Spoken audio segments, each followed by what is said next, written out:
Alcatraz Island is a historic rocky island located 1.25 miles off the coast of San Francisco, California, famous for its military fort, maximum security federal penitentiary, and scenic bay views.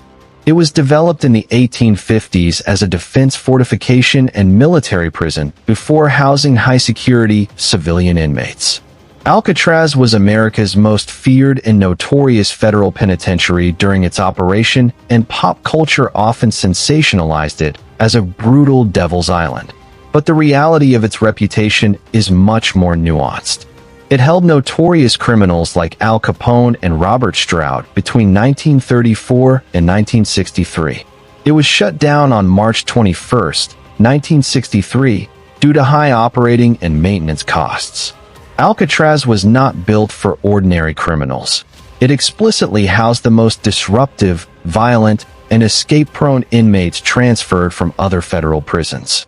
The strict rule of silence enforced during its early years, combined with the extreme isolation of being on a cold, foggy island where inmates could hear the sounds of San Francisco life drifting across the water, took a severe psychological toll. Surrounded by freezing waters, razor-sharp currents, and armed guards, it was designed to crush any hope of escape, making it a dead end for America's most rebellious convicts. During Alcatraz's 29 years as a federal prison, 36 men staged 14 separate escape attempts. While 23 were captured, 6 were shot and killed, and 2 drowned. The remaining 5 vanished into the San Francisco Bay. Officially, no one ever successfully escaped and survived, but a few notorious attempts continue to fascinate the world. The most legendary escape attempt was pulled off by Frank Morris and brothers John and Clarence Anglin.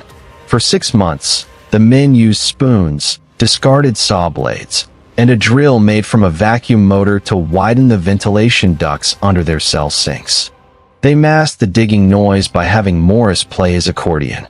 They sculpted lifelike papier-mâché dummy heads using soap, plaster, and real human hair from the prison barbershop. They placed these in their beds to fool guards during night head counts.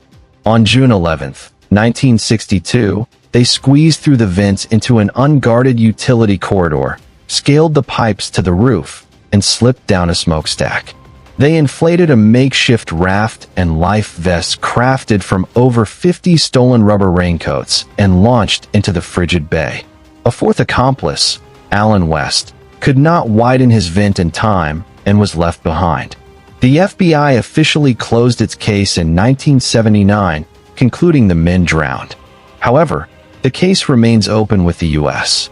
Marshals Service, who released age-progressed photos of the men, as conspiracy theories and unconfirmed letters claim they survived and fled to South America. 6 months after the Morris and Anglin escape, John Paul Scott and Daryl Parker sawed through basement window bars. Parker made it only as far as a nearby rock, but Scott became the only Alcatraz inmate proven to have swum all the way to the mainland.